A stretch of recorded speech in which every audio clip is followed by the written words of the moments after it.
Hello, listener. Welcome to Talking Bottom.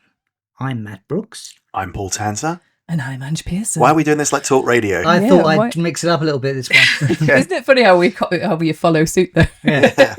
Okay, are we just going with that? Yeah. Yeah.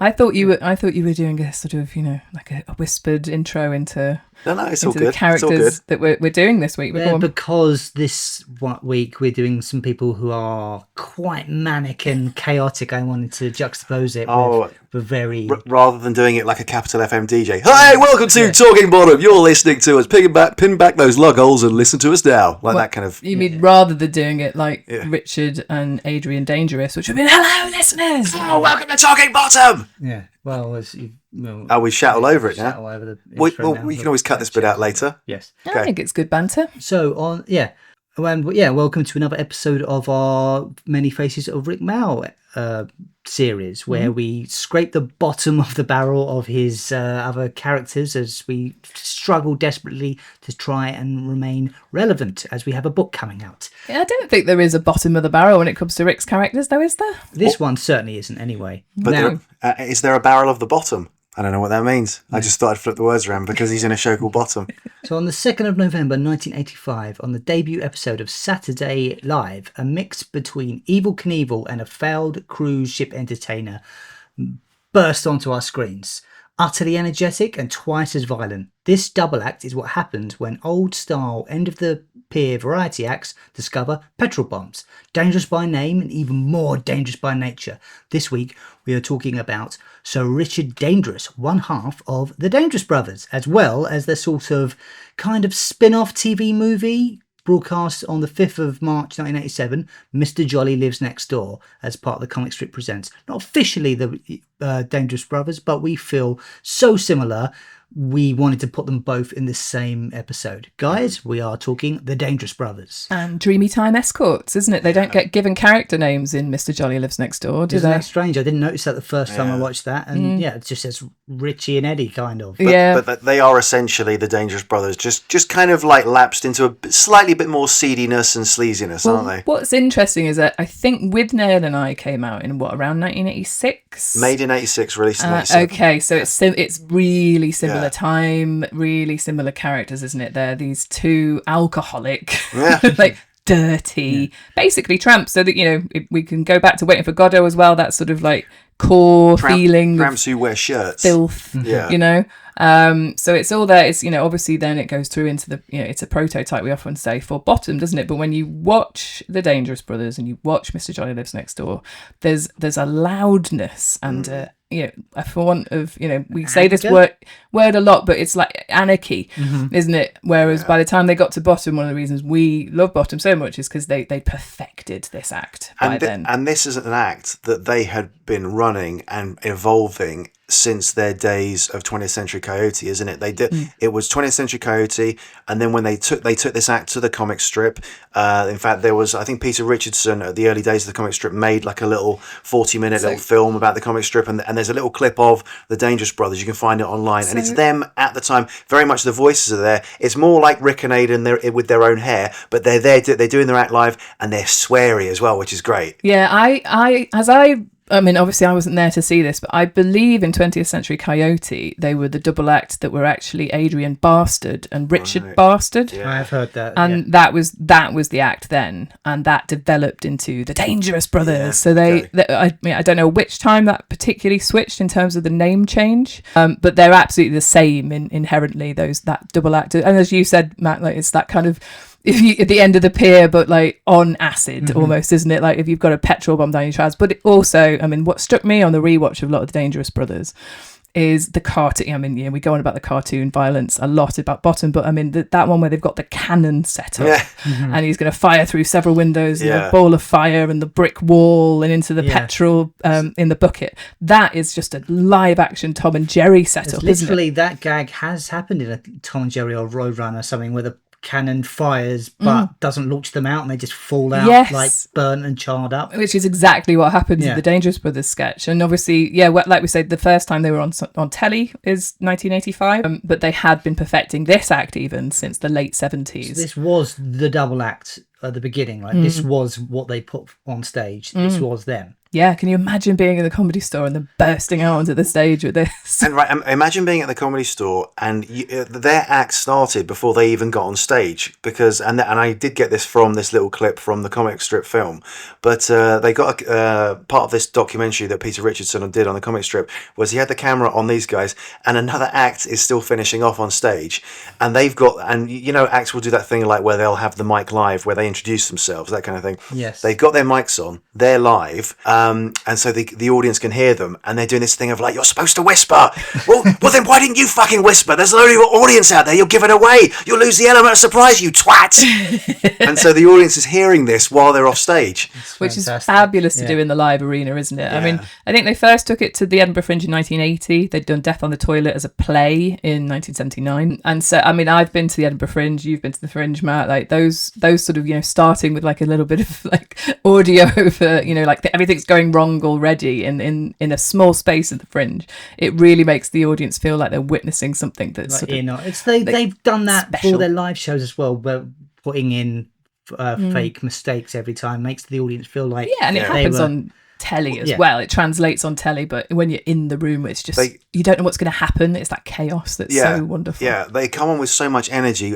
Aid comes on and the first thing he does is headbutts the microphone and staggers back as though he's just headbutted a brick wall. And in some of their shows, literally the entire duration of the time they're on stage it's them trying to tell a single joke, be it a knock-knock joke or a joke about a gooseberry in a lift or something like that. And it's the fact that they can never quite get it. They can't get it right, but also they sort of break down the conventions of what makes a joke work and that kind of thing, you know. Yeah, and we talked about this on the Kevin Turvey pod, didn't we, about that sort of anti-humour, that anti-joke where they don't ever quite get to the end of a story or a punchline, and that's what's funny about it. You're not there to see the punchline happen, you're there to see the journey along the way of them, and they're heckling each other throughout, aren't they, whereas Kevin heckled himself.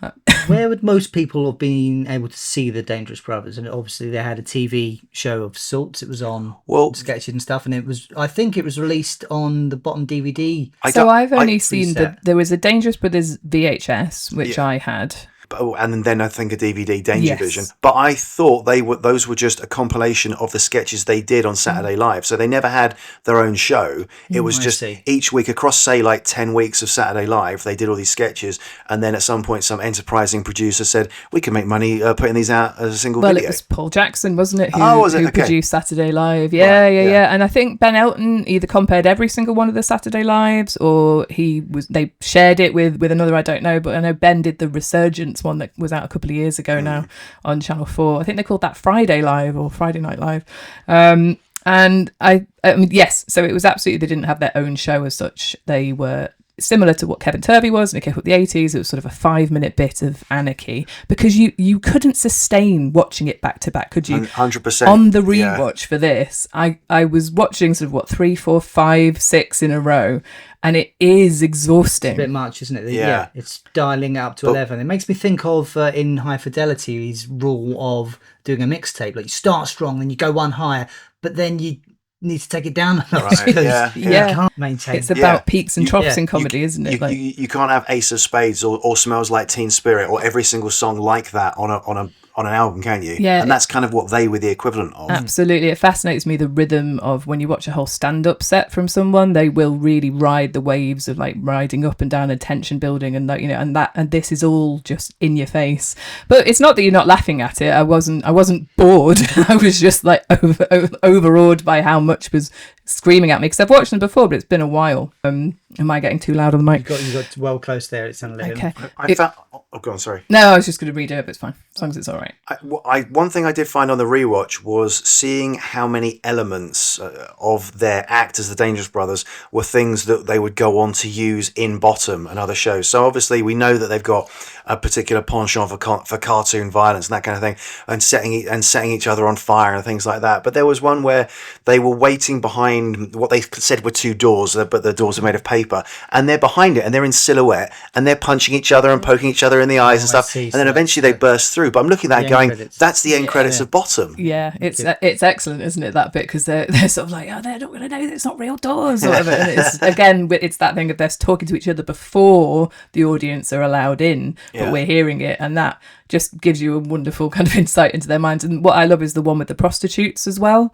That sketch where Adrian comes home, he thinks the house is empty, and then it cuts to the bedroom where Rick's trussed up in a nurse's outfit. It's like not pleather, it's actually PVC, isn't it? And a nurse's hat, and he's trussed up with the ceiling, with his legs completely, and his dick's hanging out basically from his in his underwear. And it's just such a funny image because he's obviously panicking that Adrian's going to find him, and then it all transpires that obviously he's got a prostitute hiding in the wardrobe, and then again escalation. It transpires that Adrian's come home and he thinks the house is empty, so he's got 3 prostitutes arriving, and it's very Richie and Eddie, that sort of oh ho ho, and then they found each other out. Yeah, exactly. And Helen Lederer and Carla Mendoza, and they were the prostitutes. There's a third, I'm forgetting her name, but yeah, they're brilliant. Like, they just obviously come in just like tarted up to the nines, and it's just the prototype there for Richie and Eddie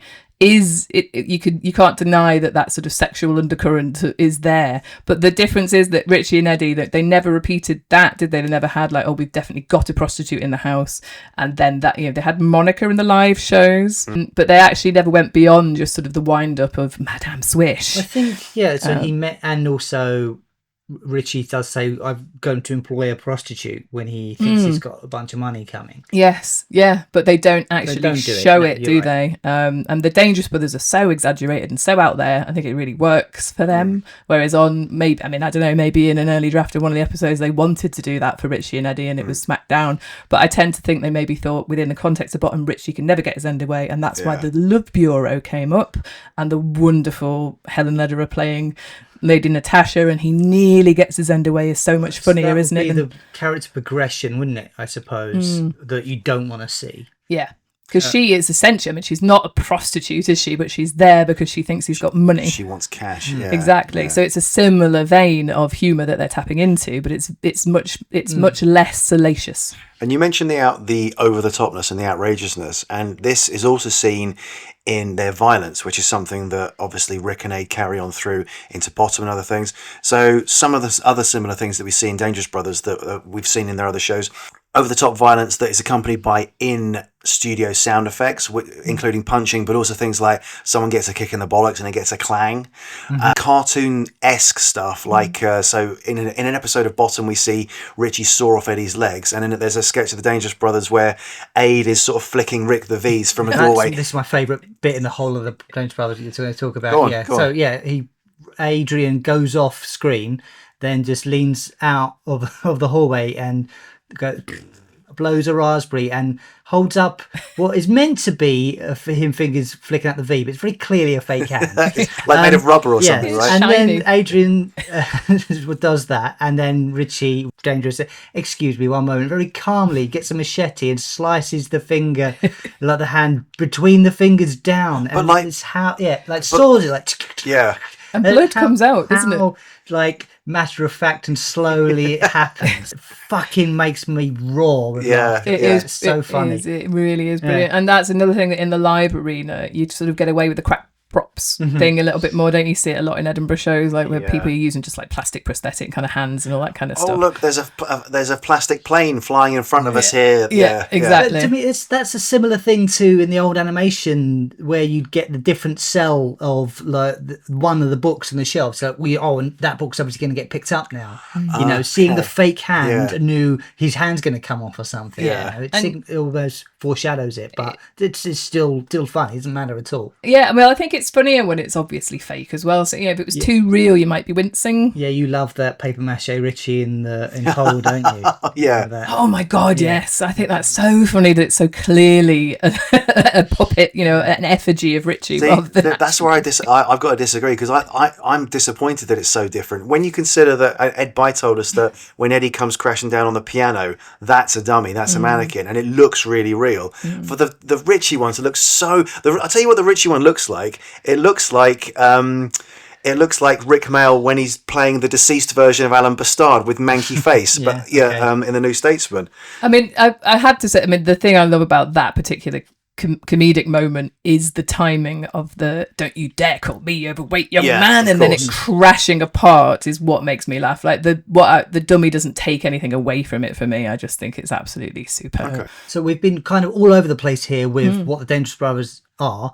let's go into the quote-unquote character of Sir Richard Dangerous, which, I mean, fucking very paper thin, but there is something there, right? Yeah. First of all, he's a lot more sadistic, I suppose, than Richie and stuff. That's his main thing there. His energy levels are up to 11, and he's screaming with his like sort of horsey, raspy voice the whole time.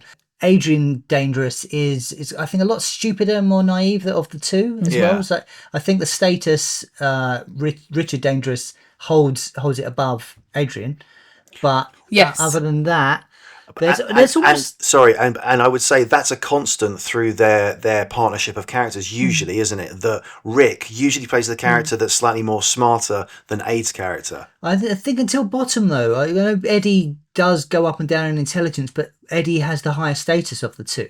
Yeah, they chop and change a little bit with Richie and Eddie, don't they? Because you've got, say, for instance, when it's the chess pieces have gone missing, and Richie's playing the dumber, isn't he? He's like, where are the pieces gone? And Eddie's sort of, breaking the fourth wall. But then in that scene, Eddie's got the upper hand because he's of course sold them off. That's a naivety and lack of street smarts with Richie, isn't it? Yes, exactly. Whereas most of the time, Richie is the one who's leading and has got the upper hand with Eddie. I mean, but mainly because Eddie has to sort of keep him appeased because he's living there rent free. I think. I don't think Eddie is necessarily stupider than Richie. He just wants a quiet life, I think. And Richie wants to go on these schemes, and he just wants to watch the telly. Because there are moments where it's like, "How do you mean? I don't understand that." From Richie to Eddie, they'll have a tussle, won't they? They're actually kind of equals. Well, I mean, we've gone on about it in the book. They're sort of two halves of this pseudo couple, aren't they? And they've interacted with each other so often they become one in the same whole. But with the dangerous, a better way of phrasing that. But with the Dangerous brothers, the relationship tends to be if there's someone going to do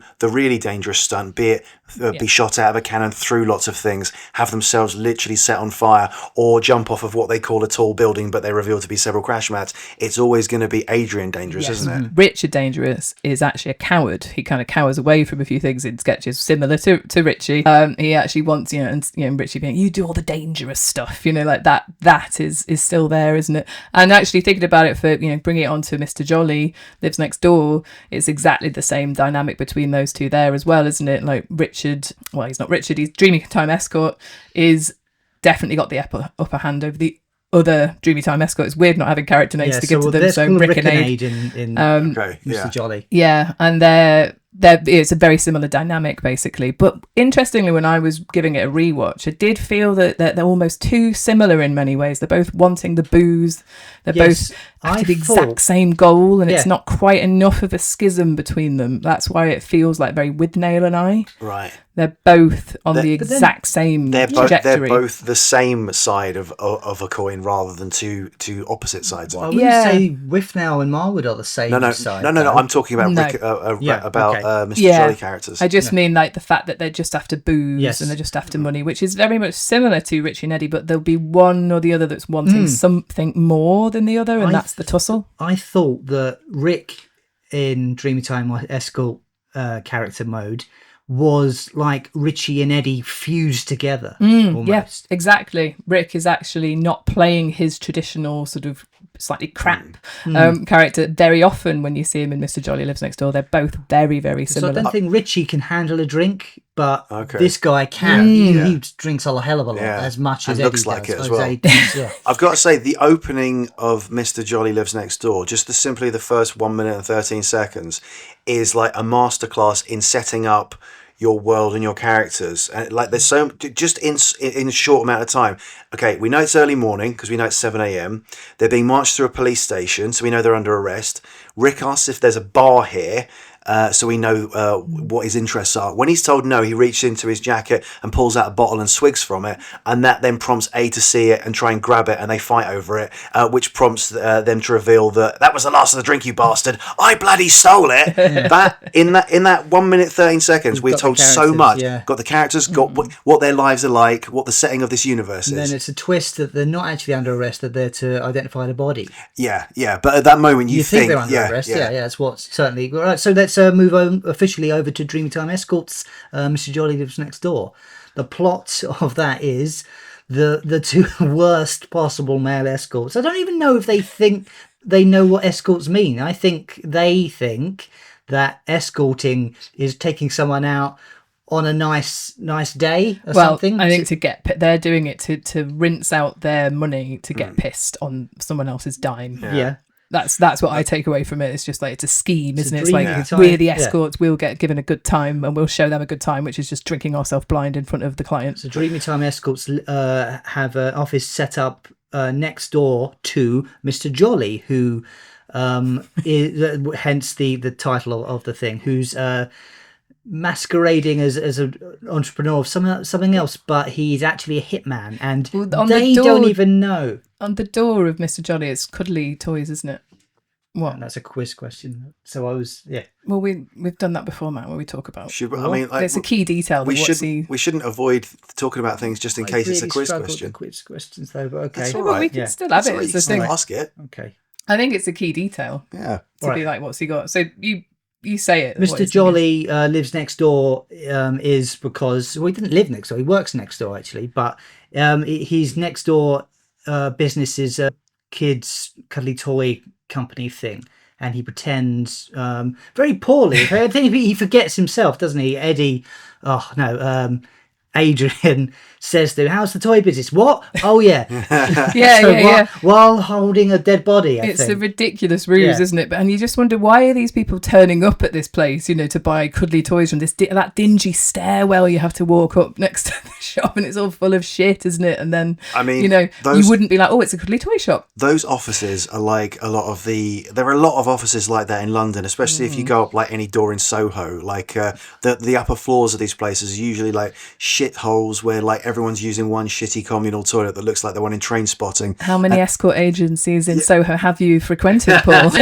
edit suites and production companies. Yeah, no, it's absolute grot, isn't it? It's really, really grim. Look, being all shot on film as well kind of adds to this, the graininess of the film, adds to the despair and bleak griminess of the whole. Shot on film. Directed by Stephen Frears, who obviously has gone on to be a very big director, and we're looking at it with a slight eye of the fuck was that? I don't know, it's weird. Van or something. That might have been thunder. It's gone really grey. Looking at it with the slight eye of a filmmaker, you notice that it's not shot in your sort of traditional sitcom. It's not shot in your traditional wides, mids, closes. A lot of the scenes, or a lot of the sections of scenes, just play out as one uninterrupted shot.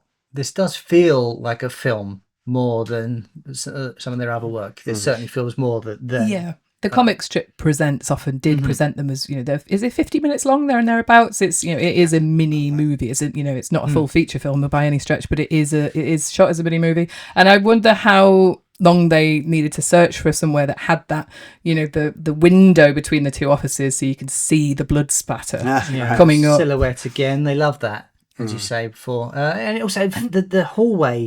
Well done. Yeah. The stairway and stuff, it feels so narrow as well, and the fact that they're sharing the office space almost, but they're not quite.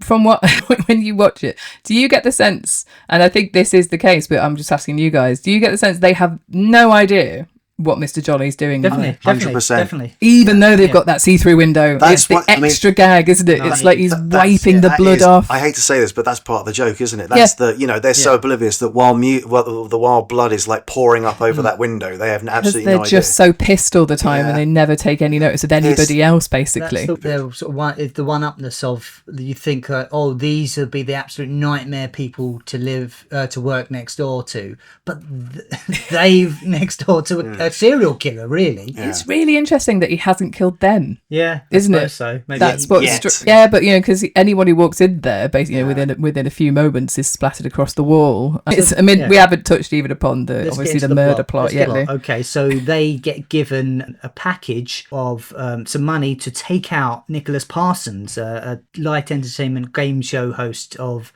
I think ITV or BBC or something. Spent many years watching him presenting shows on Channel 4, I thought. Oh, okay, all right. Nicholas Parsons, I thought, was Sorry I Haven't a Clue, wasn't he? I mean, I think he's done a lot of done everything. lots hasn't he? of things. Well, also, That's what I remember him from. Yeah. Okay. I mean, he was the presenter on radio of Just a Minute for many years. Oh, is it Just a Minute? Yeah. Okay, well, he's playing himself, and they get given a hitman contract thinking this is going to Mr. Jolly. They take it, and they're like, okay, we're meant to take out Nicholas Parsons. Because they're escorts, they think that means a night on the town. And they get the money and instantly spend it all on how many... What was 1,574 gin and tonics, please, Monica. Large ones. I love And that nice so, little so cameo, much. nice little cameo from Jennifer Saunders as Monica, isn't it? As well, she's so pissed off in that strip club. Monica again. Monica. Yeah.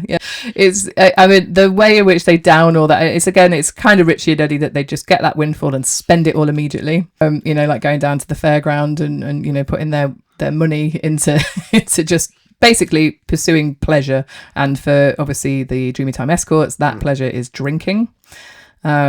Because there's no insinuation that they're ever male escorts for females. It is that they're actually taking clients that are men Who were expecting women. expecting two blondes or something, Mr. Yakamoto, and then there's this barge in. Where's the bar? That poor guy, when you see him being dragged around everywhere and shouting his face, like Rick's shouting in his face in that van of theirs, is brilliant. So you mentioned Richie and Eddie.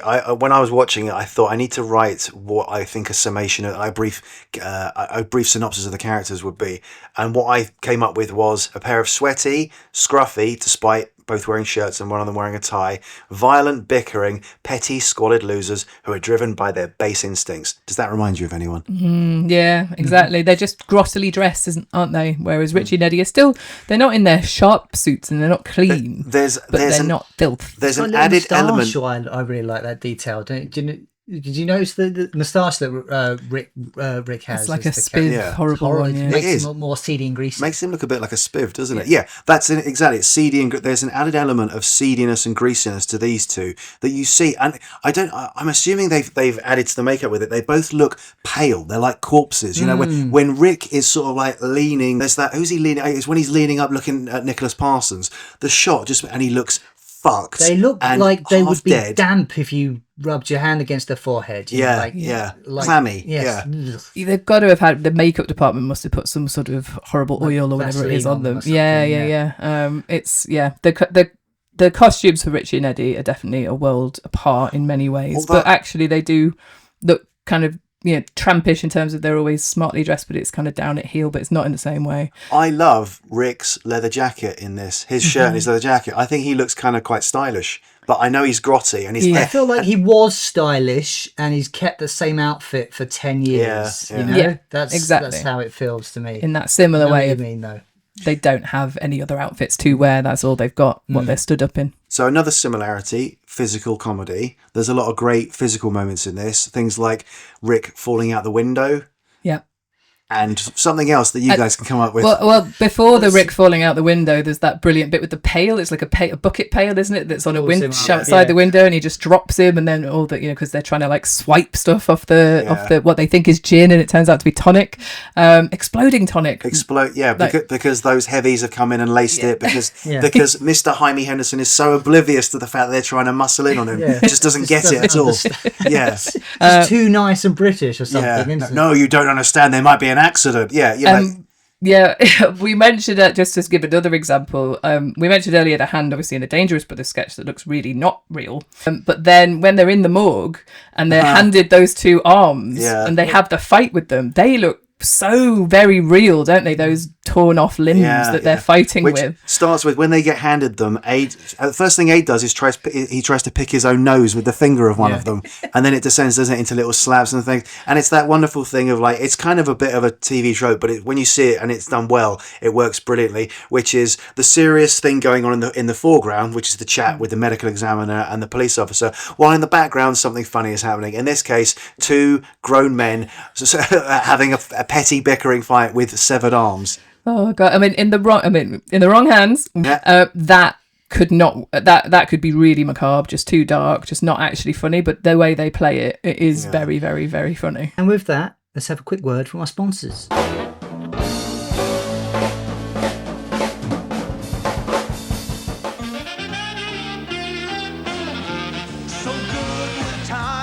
refreshing with lime. Go for a garden, so very cool, so refined. Go for a garden, shake it all over. Good for all times, yeah. Go for a garden, go for a garden.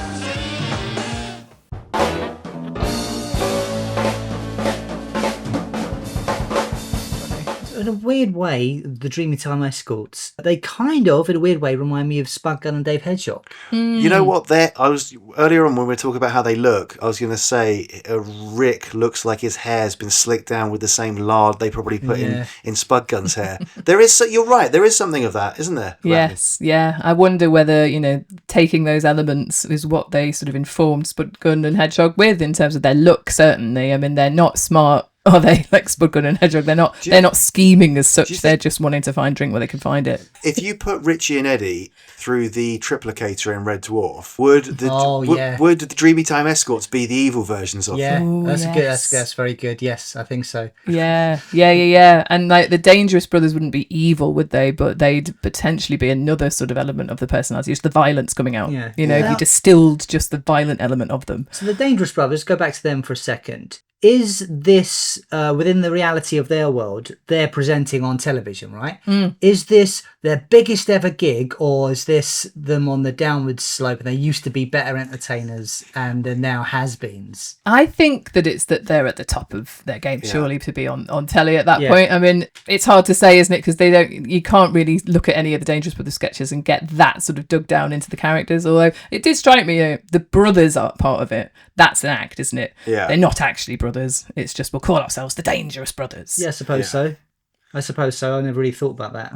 I assume they were brothers just because they said brothers. Interesting. But, I have to say though, you asking that question has made me think of something that I was thinking about last night, which is that we are lucky that somewhere there is a universe, right, where Rick and Aid peaked at the Dangerous Brothers, right, and then they didn't get any other work, and then they spent the rest of the next 30 years popping up at like Pontins and Butlins and that, and there is a universe where if they'd carried on doing it, it's a good thing they stopped doing it right when they did, because if they'd carried on resurrecting it, there would have been a world where like it would have been like, oh god, there's this cheesy thing on. I suppose the Dangerous Brothers will be there. It would have been like the Crankies or something like that. Yeah, I mean, it wouldn't have been cheesy, would it? Because it's the anarchy and the dangerous. But I don't think they'd have got booked in that many places around, would they? I suppose what I'm saying is that I'm glad that they had many other successes through the 80s, because if that had been it and that's all they'd had, and they'd have been like, I need to pay the mortgage. All right, we better do another Dangerous Brothers thing. It's not maintainable. I think, and also they would have fucked their knees up at some point. There was a danger of this happening with Bottom in the later years anyway, but there would be a great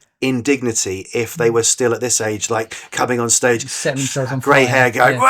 I mean, it's funny to think about, though, isn't it? That is what they just kept doing year and year. They'd be like breaking their legs for real. You go, okay, wrong leg. No, you really fucking fucked my knee. Yeah, but they were a parody of that kind of end of the pier act, weren't they? That was the point of the Dangerous Brothers. It's like, I mean, we've talked about it. They'd watched all those kind of things that had gone before in terms of acts of musical, whatever, they'd use those as inspiration, and then they're twisting it, they're exaggerating it, and that is the joke, isn't it, for Dangerous Brothers? But it isn't something that you'd be able to flog around for about 30 or 40 years, is it?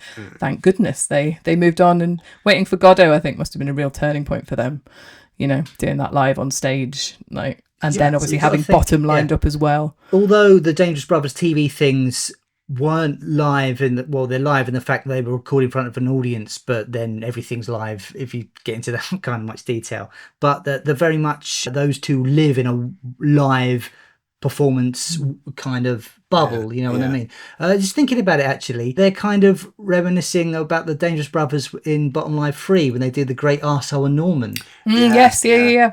I think, did we mention that when we talked about, I'm sure we must have done the when we talked about Bottom Live. Is it Bottom Live 3? Yes, because that was what their act was on the boat that sunk. That's Hooligans Island. Is that Hooligans Island, or is it Arse Odyssey? No, I'm very sure. Okay, because they end up in that weird nether space. They sawed him in half. Okay. And they said, Yeah. saw the captain in half and then it sunk and then they got off. And that's how you find out. Yeah. It's very, very similar, isn't it? They kind of like go back to that sort of homage of their own past and other people's shit. While we're on the Dangerous Brothers, we should probably mention the Towering Inferno, as it's their most notorious stunt, shouldn't we? We have talked about it before, haven't we? But Aid. So Aid had a safe word given to him. If the fire comes up too close to your face, because he had some sort of gel on his legs to stop the fire, call out a certain phrase. Do you know what it was? This is, sorry, just to provide background, in case in the unlikely event that someone listening to this doesn't know the background to this.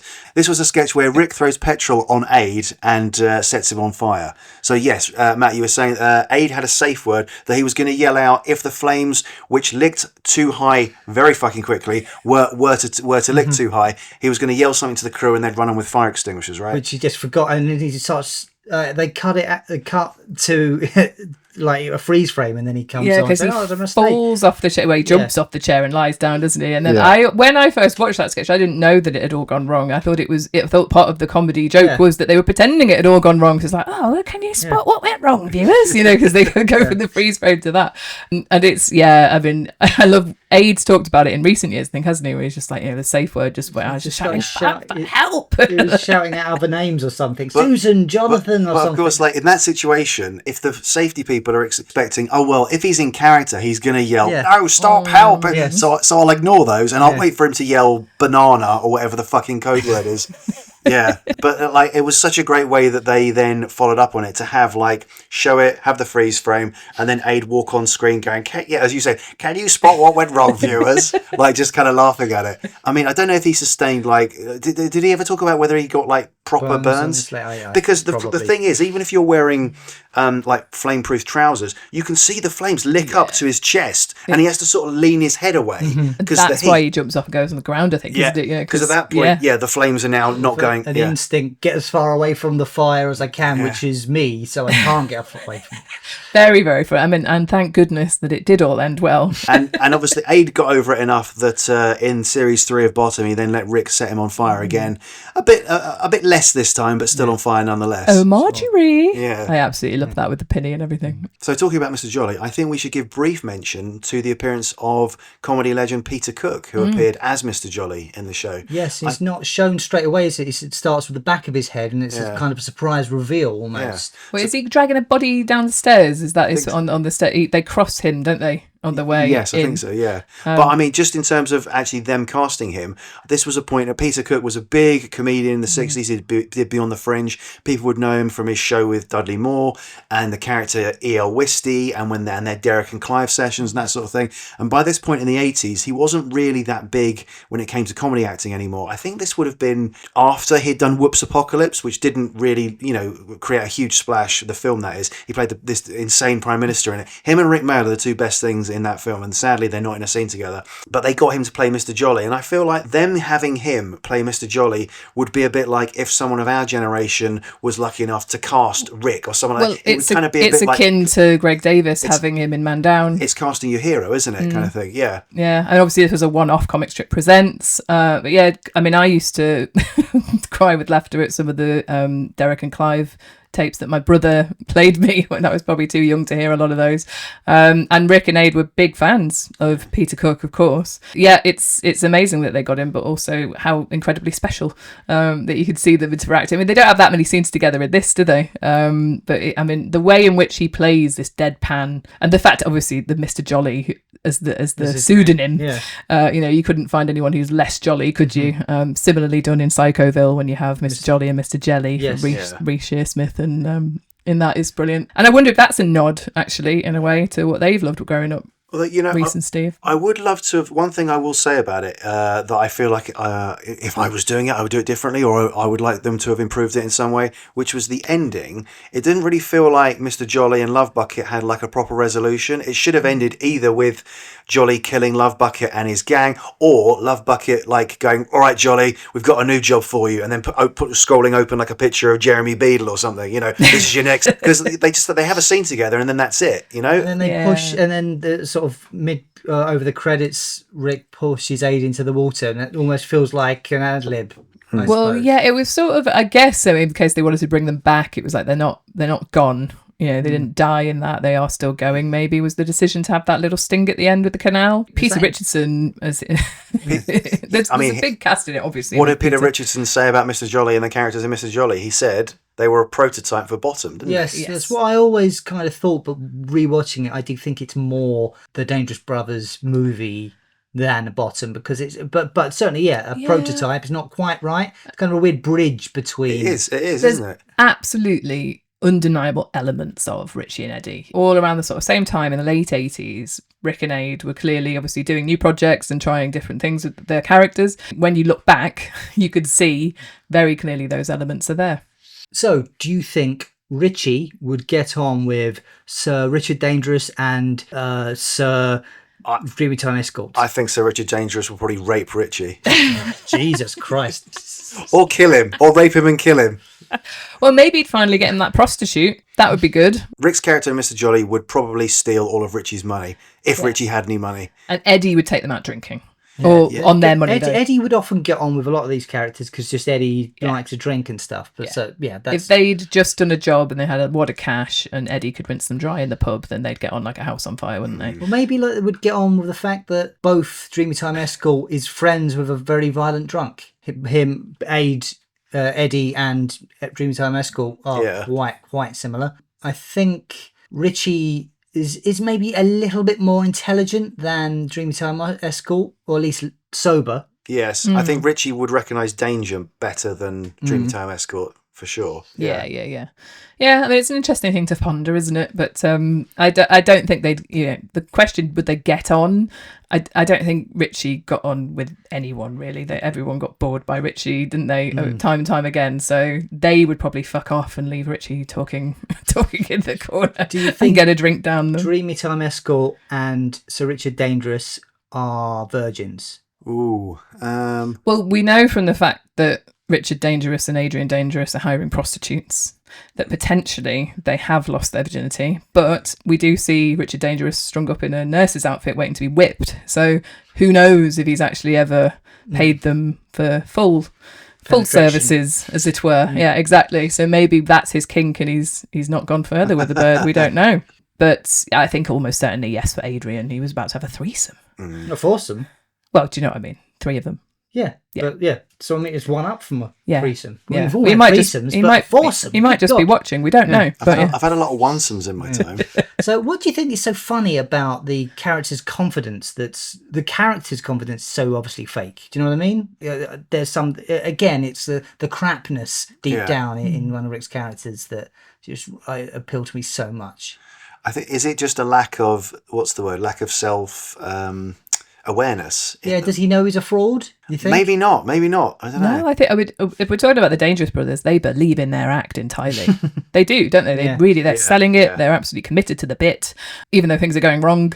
They'll keep going. They're absolutely wholeheartedly in on their act. They're going for it and they're performing it. And we didn't even touch upon the Ben Elton brothers element of it, but I thought seeing them next to Fry and Laurie in that sketch, I don't know if you recall it, but it's so good when they kind of crash in through that window and they're just creating this entire anarchy around, because the energy that Fry and Laurie had in their sketches was worlds apart, wasn't it? Lots of so upper class meets the working class. Yeah, the wordplay. I mean, Rick and Aid had wordplay, but it wasn't in the same league in terms of what Fry and Laurie loved to play with back and forth, isn't it? So it's so great to see them just sort of it's similarly to when Flashheart bursts in. Well, they have to just kind of stand back and let Rick and Aid do their thing. Don't Exactly. That's why that episode of Blackadder is so memorable. I mean, Rick's appearance in the second series, but then that one in Blackadder Goes Forth, when it's got both of them, it's that them coming in, crashing in, doing their thing and then fucking off. And you see a sort of similar thing in the young ones, don't you, in the University Challenge thing. We'll bring in the posh people, and once they're in there, then you can see the difference between the two. Juxtaposition again. Yeah. I mean, they really play on it in the young ones, don't they? I've always loved that episode for that. It's the sort of, the upper classes versus the working oiks. classes. Yeah, the oiks. And they have fun with it and they make a joke of it, and they're obviously all on the circuit at the same time and they're all friends. That's what's really nice about watching these things from the 80s, I think, is just how much everyone seemed to actually, even if they didn't exactly get on, like they worked together really well, didn't they? And they made all these amazing comedies, which we can now rewatch and pore over, which is part of the fun 30 years on. So, 40 years on. The Dangerous Brothers and Mr. Jolly Lives Next Door is a cult favourite for Rik Mayall fans, I'd say. A very layered level of failure in the character, like the swagger and the delusion and the panic when things are going wrong, which is throughout Bottom as well. I think, definitely a highlight in his career, and any Rik Mayall fan should check these out. Absolutely. Yeah, if you haven't watched Mr. Jolly Lives Next Door or The Dangerous Brothers, like, I have to say I hadn't watched Mr. Jolly Lives Next Door until I got my hands on the comic strip DVD, which probably came out in the early 2000s, because I don't think it had been repeated on telly. It wasn't brought out on VHS as far as I know, whereas I had got the Dangerous Brothers VHS. So if you have never seen it, look it up. Is it available anywhere online? You can watch all of the Dangerous Brothers sketches online. Someone's put them all together. I think they just ripped Danger Vision, the video. And it's Jolly. Mr. Jolly's on channel4.com in the Comic Strip Presents. Oh, you can stream bundle. it now. Yeah, they've brought that on. They've recently brought that back on, haven't they? It's been great. I've been rewatching quite a few of them. So yeah, through both of those characters, Rick is sweaty, he's a bit crap, he's an alcoholic, and he's violent. It's a good Rick character. It was almost Richie as Eddie. If you see what as we've said, it's more weird like fusion. If they had, somehow they could have a baby together. Well, it's interesting to know that Rick probably could have played Eddie. Yeah, couldn't he? As we found out, they wrote each other's dialogue. So there's a lot of each other in. They're in each other quite a lot. They're absolutely in each other quite a lot, right? Right, I think it's time for a quiz. Quick quiz, 10 questions. You know how quizzes work. The one who gets the questions right wins. What are you guys going to use for your, not buzzers, because we're not doing bottom fart sounds, we're using quotes. Can I have large ones? Yep. I'll just go with Monica. Oh, Mr. Jolly had a picture of Hitler in his office. Did anyone notice Yes, I did. Yeah. Okay, question 1. On which TV show did the Dangerous Brothers first appear? that? Monica. What's my fucking word? Large ones. Monica. That's Ange. It's Saturday Live. Yes, 1 point to Ange. Which future Comic Strip Present star made a guest appearance during the Dangerous Brothers Saturday Live run?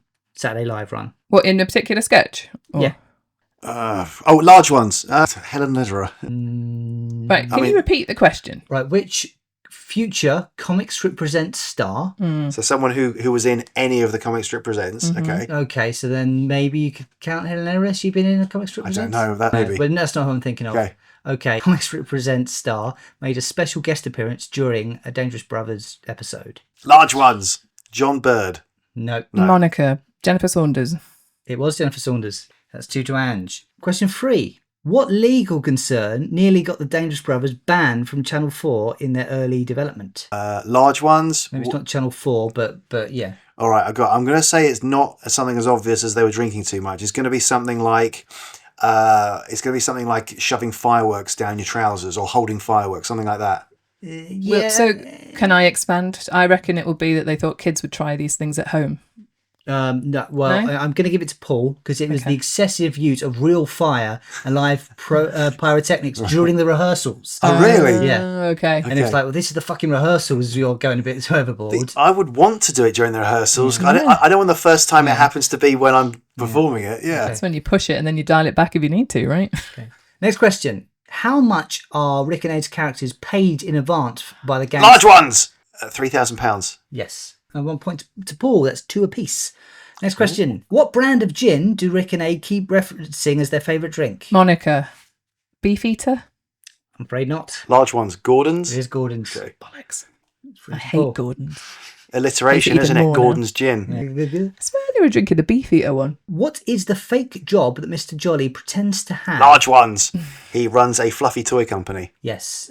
For an extra point, can you give me the full title of the name of the... Fluffy Toys Limited. It's very good. It's Little Fluffy Toys Yeah. Limited. But yeah, good. Close enough, Paul. I'll give you a point for that.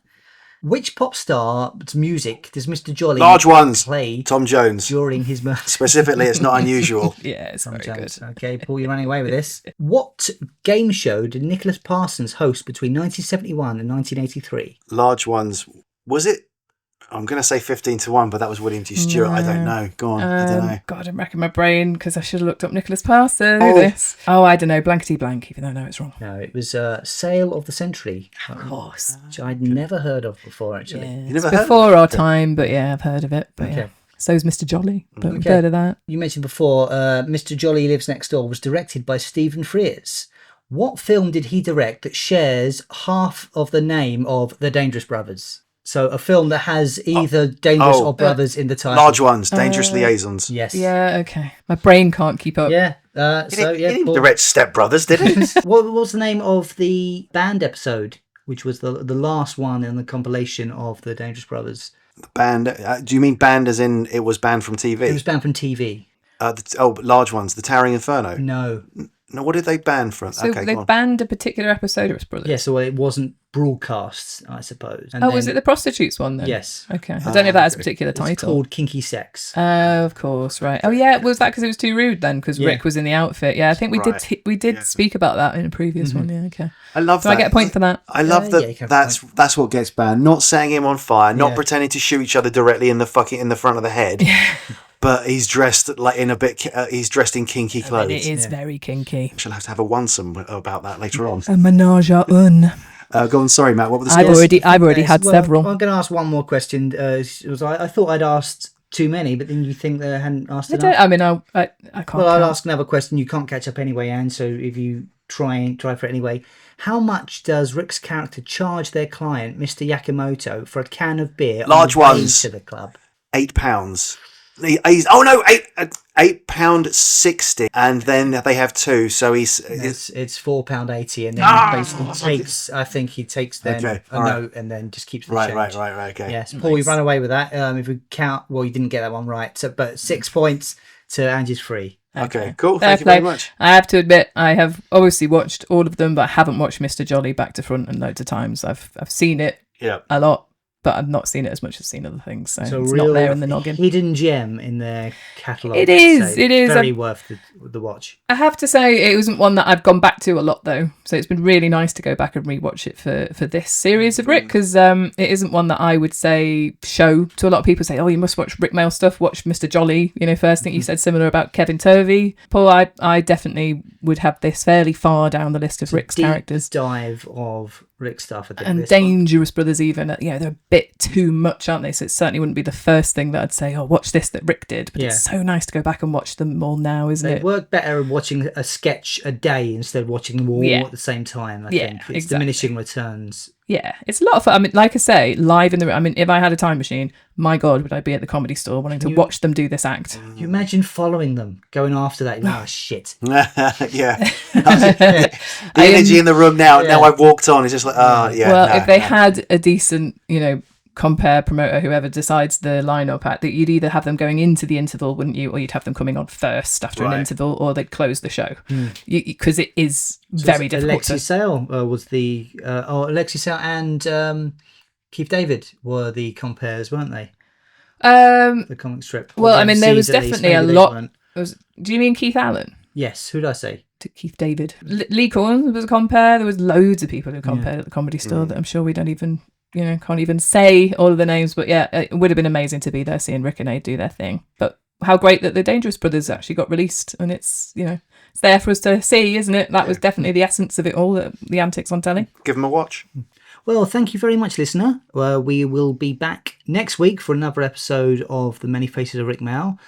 Next week will be it's a surprise. We won't tell you, but you'll love it, I'm sure. But in the meantime, we'll just say tickets for our live podcast in Edinburgh on the 24th of August at 3:10 p.m. At 3:10 p.m. Not a.m. Fucking hell. At 3:10 p.m. at Underbelly Bistro Square are available now. If you look online, either just Google Talking Bottom Edinburgh, it will take you to Underbelly's website. It's on Linktree as well on all our socials. You see, we've made it easy to find. We've got it Talking Bottom Live, basically. You can book it through Underbelly's website or on the Ed Fringe Society website. So give us a follow on all our socials. We're at Talking Bottom on all the places that have social media stuff. I'm not going to say them all. We aren't on TikTok yet. No, we've sort of thought about doing that, but as you say, and we're not Gen Z cunts. It was quite fun. I mean, we don't have to put this on, but it was quite fun. On Thursday, one of the guys said to me, he was like, I really laughed when you said that about Gen Z. And I was like, oh God, I've been feeling quite bad about that line, because I don't necessarily feel that all Gen Z people are cunts, because the ones on TikTok are. But then you meet people who, obviously, when we did the signing, and then we met people who were a lot younger discovering Rick. So not all Gen Z are cunts. I just want to clarify that right now. But the ones on TikTok who don't do anything but that definitely are. And also, if we've got anything else to publicise at the moment, I'm not sure. I think we've done it. We've done it a lot, but just check out our socials. You'll find everything you need. Oh, book! Talking Bottom, a guide to the cult sitcom. The tea towel. Okay. Goodbye, listener. I shall see you next time. Bye. Bye. Goodbye and nice bastard.